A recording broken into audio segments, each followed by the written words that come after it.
John Boyega, you know, I wonder, Chad, and you guys let me know here. What are the vibes on Boyega here? How do people feel about Boyega? You know? Is it like W Boyega, L Boyega? How do you guys feel about John? Because I feel like I think a lot of people like John Boyega. And I think that... Man, how do I say this? I appreciate John. I wish the sequel trilogy had been better. I wish Star Wars was in a better spot. Because I think if things were different, I think John's actually a pretty cool dude and would be a good ambassador for the brand. I actually think some of the reasons that John's gotten into a bit of trouble over the past couple of years is because, like, he's kind of he's like a little based, but he's also kind of... Like, I've heard him just describe this as like he's just trying to hold the line. I think he sees through a lot of the bullshit and is real in some ways that I think people resonate with. So I like John. And I think it was done pretty fucking dirty by Disney and by the sequels. So anyway, here's something that's kind of interesting. We've got here comments from John Boyega about what he would do if he could remake the sequel trilogy. And I find these comments interesting. You know, the timing here is really interesting. Now, there's a lot of rumors that John is back, that he will be back for Star Wars, potentially in Sean Levy's movie, but also potentially in the Simon Kinberg trilogy, right? So anyway, this is all interesting, but let's read what he says. John Boyega revealed what he would do if he could remake the Star Wars sequel trilogy. He says, it would be mad. First, that's very British. First of all, we're not getting rid of Han Solo, Luke Skywalker, all these people. Hell yeah! W's in the chat. We're not doing that. The first thing we're going to do is fulfill their story, fulfill their legacy. We're going to make a good moment of passing on the baton is probably what he meant. And I like this. I like it so far. Our new characters will not be overpowered in these movies.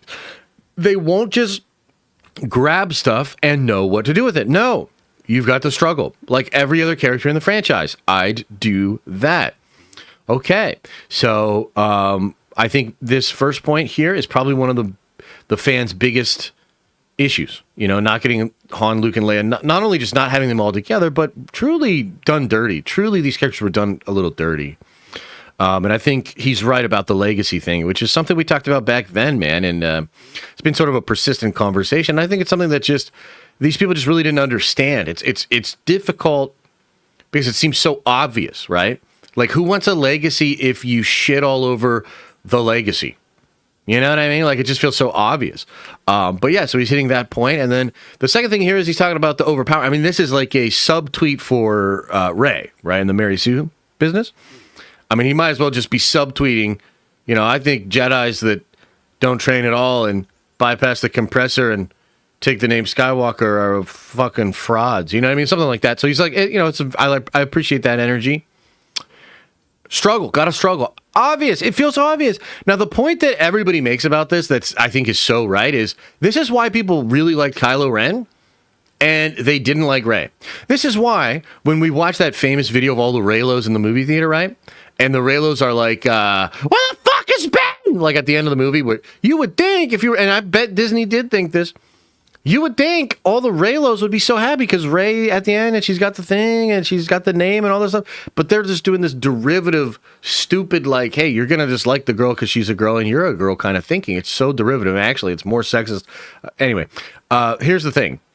The reason all of those Reylos were screaming about where the fuck is Ben, the reason to this day, people that hate the sequels will admit that Kylo Ren is probably one of the best characters in it and very interesting, is because unlike Rey, they allowed him to struggle. They allow Kylo to struggle. And to be honest with you, they fucking put him through it.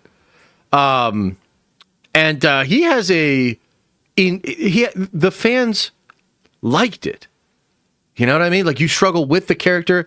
There's a catharsis to struggling with a character, which endears you to them. And that shit just didn't happen with Rey. So he's nailing the probably next biggest point here.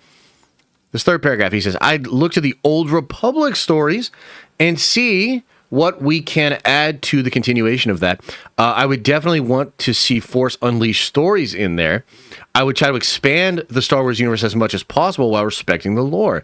If we're expanding the lore, we have to do it within the respective boundaries that it stays true. Okay, so there's actually a lot there. This is kind of interesting, but number one, he's talking about Old Republic stories. Love that. Continuation of that. Theory and I were just talking about this. You know, I'm iffy on whether or not it would be the cure-all.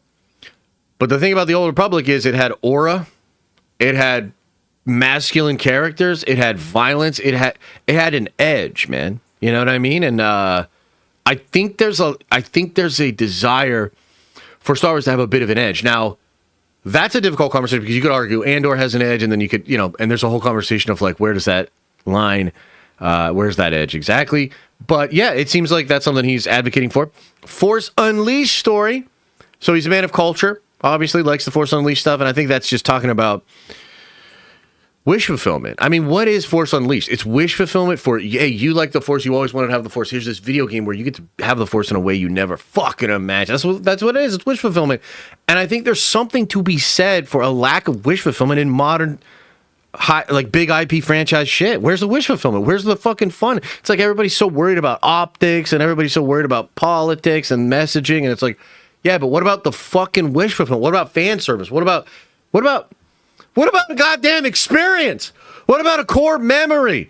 Oh my God, do you remember after Frieza killed Krillin? Holy shit, do you remember when fucking Goku goes Super Saiyan on Namek for the first time? Holy shit. Anyway, okay, so that's cool. And then he says, but Luke Skywalker wouldn't be disappearing on a rock. Hell no. Standing there, and he's like a projector. I would want to give those characters way more.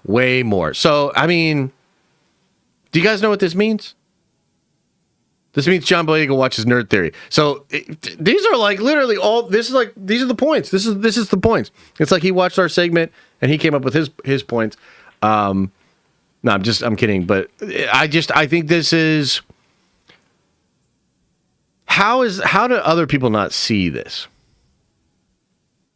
You know what I mean? Like, how is this not... Because this it feels authentic because I think most Star Wars fans are probably here.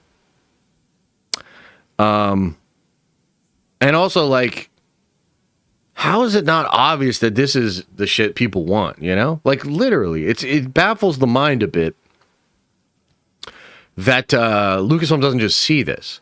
That, like, just like given the climate, given where things are at, given the way they themselves had the pendulum swinging, would it not make sense that, like, yeah, there's probably a desire for, like, I mean, let's call it what it is, a little bit of dude bro Star Wars, you know? I think there's, I don't know. I would fuck with dude bro Star Wars is what I'm saying. I would fuck with dude bro Star Wars, and I don't think there's anything wrong with just, like, respecting the fans in that way. And, we talk about anime and the anime takeover and how Demon Slayer's crushing it and all these other, Solo Leveling and anime in general on Netflix, it's crushing it. Dude, you know what? Anime and Netflix and all of them, they give you what you want. The fan service in anime is crazy. So interesting take here with John Boyega. I don't know, chat, what do you think? What are your thoughts here? What do you think? Do you think this is cool? Do you think it's like a sign of things to come? Or do you think John's just kind of out here saying whatever and it won't really have an impact? Because it would be cool if he was involved and then had this input out there. I wonder how many other people over there feel the same way. I think this is good stuff, man. I think it's good stuff.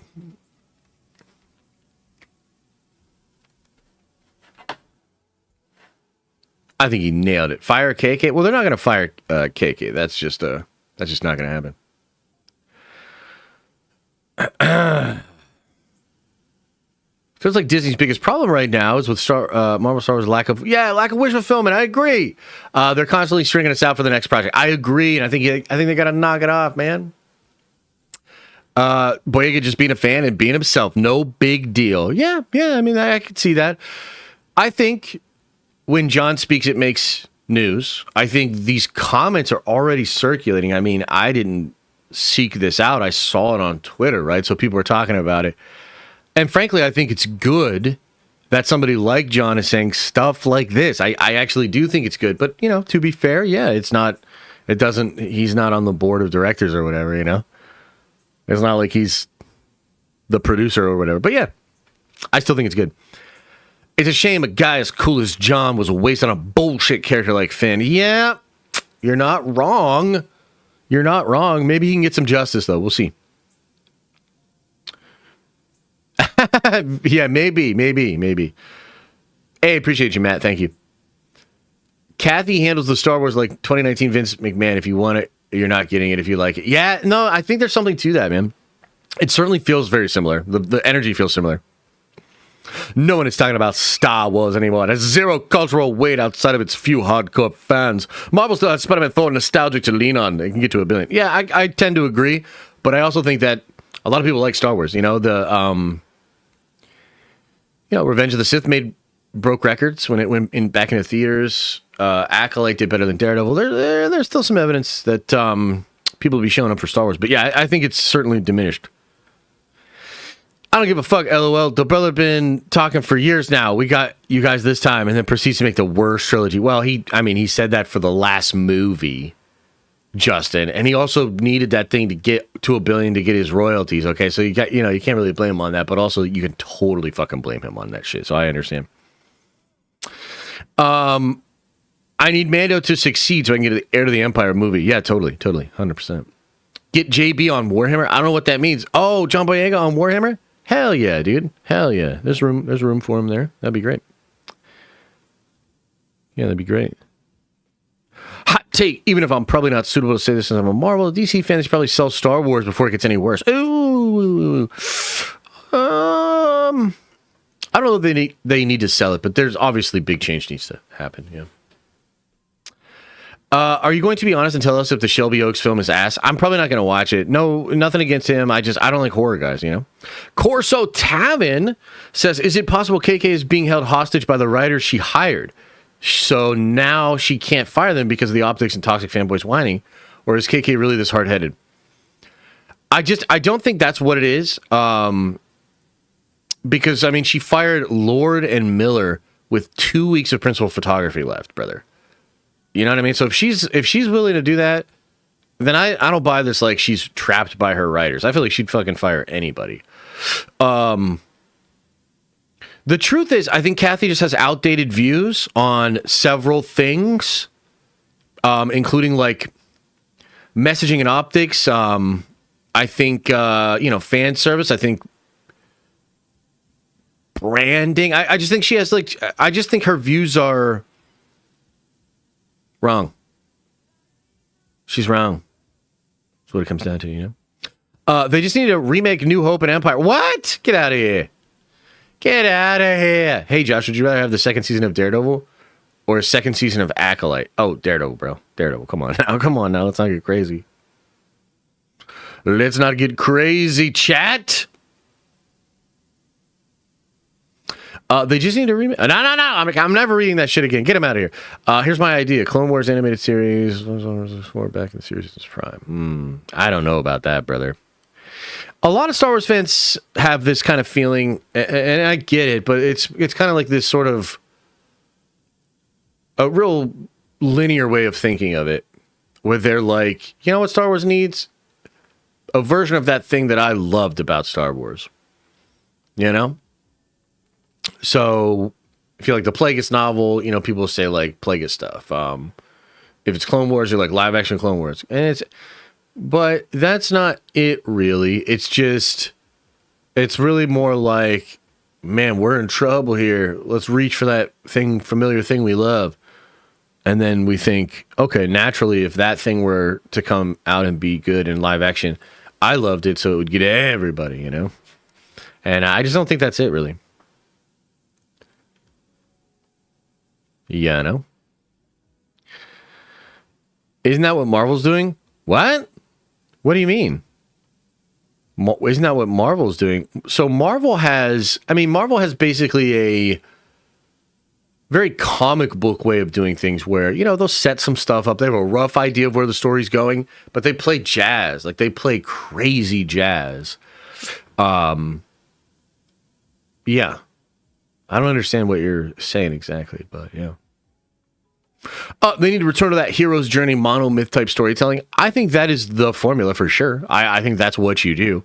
You can put a new twist on an old lemon, though. Give it a little bit of freshness. I finally watched Superman. I hated how much I enjoyed it. That's called cognitive dissonance, my friend. You hated how much you enjoyed it. Yeah. No, I like Superman. I thought it was good. Glad you liked it. It's the same people telling the same stories across all these brands. It doesn't matter. They'll all follow the same formula. There's a lot of that. Yeah, sure. There's a lot of that. One of the most baffling things about Star Wars... Oh, hang on. One of the most baffling things about Star Wars is that it's so simple to make it good. Can't understand how they're making it so bad. Yeah, I agree with you. I think what that comes down to, and this is why... Ultimately, I think this is Kathy's fault, really. Is it's like... That should be obvious. And what you should be looking for with the talent you try to assemble, which is ultimately her job, as greenlighting stuff, right? Hear the pitch, greenlight the pitch. You should be looking for people that do understand what Star Wars is at its core and really don't want to reinvent it, but want to modernize it, but not in that way. Not in the way that we're immediately jumping to, in the sense that it has to do all the things that Star Wars does for the new generation. You know, the prequels get a lot of shit, and I agree that they're very different than the other trilogy, but the prequels accomplished what they were out there to do. The prequels brought in a younger generation into Star Wars. That's what the sequel trilogy was supposed to do. I think it failed at that. And I think you can see that in a lot of the data, right? So, yeah. Yeah, it's tough. Vandolph says, do you think it's possible for them to reach out to George and ask him for a new story to move this nonsense along? Once Kathy's gone, it's probably more possible. You know, once it's just Dave over there, it's probably more possible. I've always just been fascinated by, like, why not? Why not just get his input on shit? And he does visit sets and stuff all the time. So why would they do that? Well, because I think it brings value. I think it brings value in the marketing sense. You know? It's like the same reason that you want George R.R. Martin involved in the new show, right? It's the same reason that you want Todd Howard involved in Fallout. It's the same thing. Well, I guess this one's a bad example, but the Neil Druckmann thing, right, for Last of Us. Miyamoto for Mario and Zelda. It's a vote of confidence. You know what I mean? It feels good. You associate, the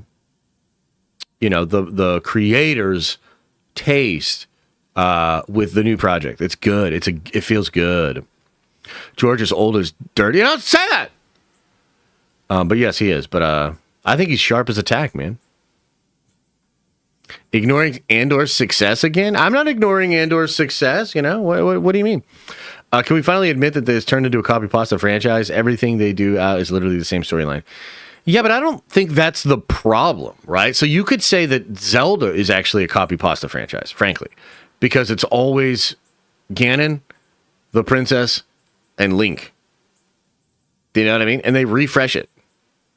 So would you call Zelda a copy pasta franchise? Would you be like, I don't like Zelda. It's always Link. It's always that stupid fairy that says, hey. It's always the same stupid sounds when you open the chest. You know, is that what you're saying, Justin? No, you wouldn't say that, Justin. So maybe that's not the point. Huh? Maybe that's not what makes it fresh. Huh? Maybe that's not what makes it... Maybe shut your mouth when you're talking to me. Caleb Hughes says, KK is definitely smiling. Her projects are winning. Andor. Dave and Fav's projects aren't, even though it's KK's fault. Dave needs full control. Nerd Avengers for life. Yeah, I mean, I was having a good day until I read that. So...